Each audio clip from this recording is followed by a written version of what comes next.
Bab 530. Konflik internal. Formasi pelindung hancur. Di atas tembok kota, ekspresi tetua Feng berubah drastis, lawan. Kemudian berbagai formasi di kota Xuan langsung diaktifkan.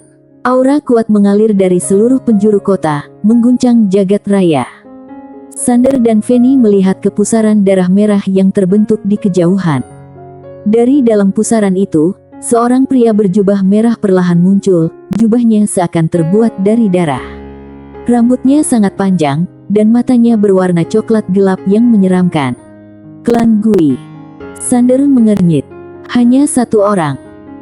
Pria berjubah merah itu langsung menatap Sander yang berdiri di tembok kota. Tanpa basa-basi, ia berubah menjadi cahaya darah dan melesat menuju Sander.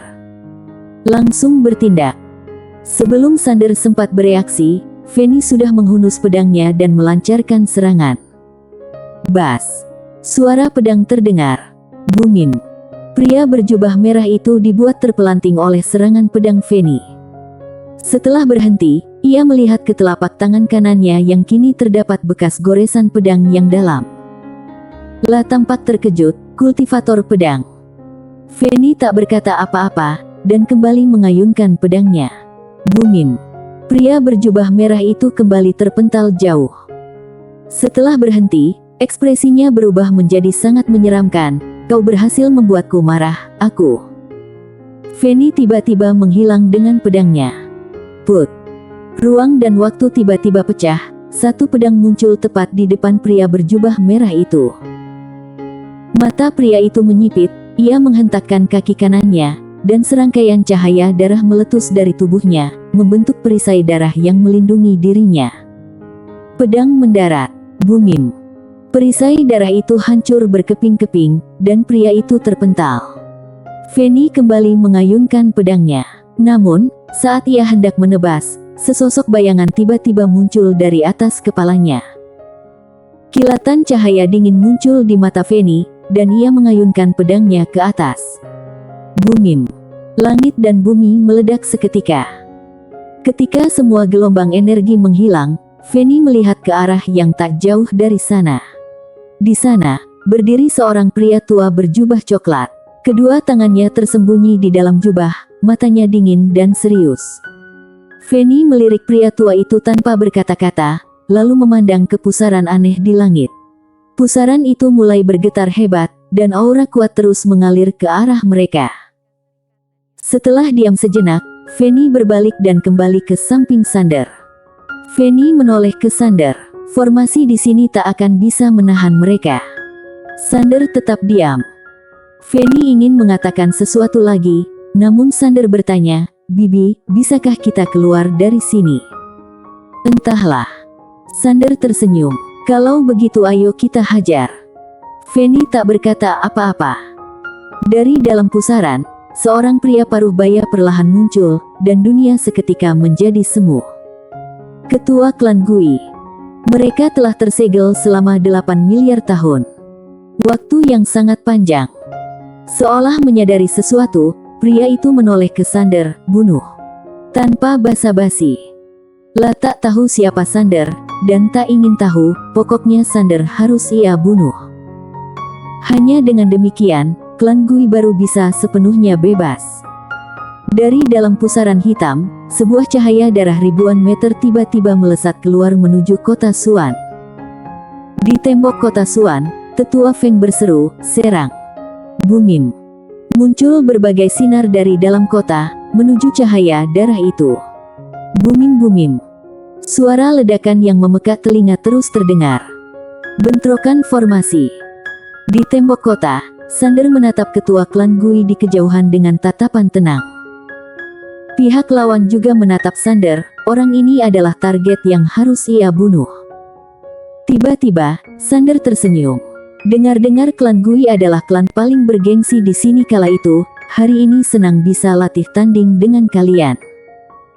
Usai bicara, ia meninggalkan kota Xuan, dan tiba di 100 meter di depan ketua klan Gui. Tetua Feng hendak mencegahnya. Namun, Feni tiba-tiba berkata, "Lah tahu apa yang dirinya lakukan." Tetua Feng kaget. Kemudian ia segera tersadar. Tuan muda ini pasti lebih pintar darinya. Sebagai bawahan, yang paling penting adalah mengerti batasan. Fanny melihat ke arah Sander di langit, ibu jarinya terus menekan pegangan pedang. Di dalam sarung pedang, kekuatan besar berkumpul, siap untuk dilepaskan. Di kejauhan, ketua klan Gui menatap Sander. Baiklah, Sean, temani ia bersenang-senang. Siap. Ruang dan waktu di samping ketua klan Gui tiba-tiba terbelah, dan seorang pemuda perlahan muncul. Pemuda itu menatap Sander dan tersenyum, biarkan aku melihat seberapa hebat jenius dari dunia luar sekarang. Ketua klan Gui mengernyit, namun tak mengatakan apa-apa dan hanya melirik Sean. Aku siap menerima bimbingan, ujar Sander. Sean tersenyum, aura tinju berwarna merah menyembur dari segala arah, membentuk sebuah kandang yang mengunci wilayah di sekitar Sander. Sementara itu, tubuh Sander hampir seketika menjadi semu. Saat pedang meluncur keluar, booming. Aura tinju itu hancur berkeping-keping, dan muncul sebuah pedang di depan Sean. La kaget, tak menyangka kultivator pedang yang ada di depannya ini bisa dengan mudahnya menghancurkan serangannya. Saat Sean terkejut, serangan pedang Sander sudah hendak mendarat. Saat ini, Sean merasakan aura kematian. Tanpa ragu, ia membalas dengan satu pukulan. Booming. Pukulan Sean hancur, ia terpental dan cahaya pedang melesat ke arahnya. Bas. Ruang dan waktu seperti kertas tipis, dibuat hancur begitu saja oleh cahaya pedang. Melihat ini, mata Sean menyipit, kemudian menciptakan bayangan pukulan di depannya. Booming. Bayangan itu hancur, dan Sean terpental jauh. Saat ia berhenti, pedang sudah menempel di tengah alisnya. Sean menatap Sander dengan syok. Sementara Sander tak berkata apa-apa. Aku mengaku kalah, ujar Sean dengan berat hati. Sander mengangguk, menyimpan pedangnya, lalu menoleh ke ketua klan Gui di kejauhan. Apakah masih ada pemuda yang lebih tangguh? Ada. Suruh dia keluar, ujar Sander. Namun ketua klan Gui menggeleng, di generasi muda, tak banyak yang bisa menandingimu. Sejak awal pertarungan, ia sudah menyadari bahwa pemuda di hadapannya ini adalah yang terhebat dalam generasinya. Bahkan beberapa master dari generasi sebelumnya pun sulit menyainginya. Namun itu tak mengherankan. Orang yang bisa menarik perhatian ketua sekte masa lalu pasti bukan sembarang orang. Mendengar itu, Sander mengangguk, lalu pergi tanpa menantang ketua klan Gui, karena ia tahu dirinya tak akan bisa menang, dan ia tak suka mencari masalah. Tiba-tiba, puluhan master klan Gui muncul di hadapannya. Di kejauhan, mata Fanny memancarkan niat membunuh. Sander menoleh, dan ketua klan Gui berkata dengan tenang, biarkan dia pergi. Para master klan Gui pun segera mundur. Sander melirik ketua klan Gui, kemudian kembali berjalan menuju tembok kota. Formasi kedua belah pihak terus bentrok. Sander berkata, bisakah kau merasakan berapa banyak master yang mereka miliki? Fanny melirik pusaran hitam itu, dan menggeleng, tak bisa. Sander mengernyit. Fanny menatap Sander, apakah kau takut? Selama ada Bibi di sini, aku tak akan takut. Fanny berkata dengan tenang, maksudmu Bibi bergaun polos? Ekspresi Sander membeku, pagoda kecil tertawa keras.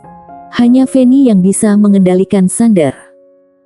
Bibi Fanny, dulu Tuan Pagoda pernah bilang kau sangat kacau, tak pernah berbicara dengan rasional, temperamental, suka cemburu, suka berbuat sesuka hati, namun menurutku, kau bukan orang seperti itu. Apa? Pagoda kecil jengkel, apa-apaan ini? Mata Fanny menyipit, lalu langsung masuk ke dalam pagoda kecil. Jeritan menyayat hati terdengar dari dalam. Suara itu membuat Sander merinding. Beberapa saat kemudian, Fanny muncul kembali. Sander hendak berbicara, namun Fanny langsung menyerangnya dengan pedang. Sialan! Jeritan Sander terdengar dari atas tembok kota. Fanny mengejar Sander dengan gila-gilaan, sementara Sander berusaha melarikan diri sembari memohon ampun. Para master klan Gui di sisi lain tampak bingung. Apa yang sedang terjadi? Kok bisa ada konflik internal? Setelah beberapa saat, Feni berhenti, dan kini di tubuh Sander sudah ada beberapa bekas sayatan pedang. Sander menatap Feni yang berdiri tanpa ekspresi, tanpa berkata-kata. Sepertinya benar-benar marah. Sander merasa menyesal, ia tak seharusnya membuat lelucon seperti itu. Sementara Feni berkata, aku memang sangat kacau, temperamental, tak masuk akal, suka cemburu, suka berbuat sesuka hati. Kalau kalian tak menyukaiku, itu wajar. La menatap ke langit dengan mata lelah. Setelah kau aman, aku akan pergi dan tak akan muncul lagi di depanmu. Dengan demikian kalian tak akan terganggu. Bersambung.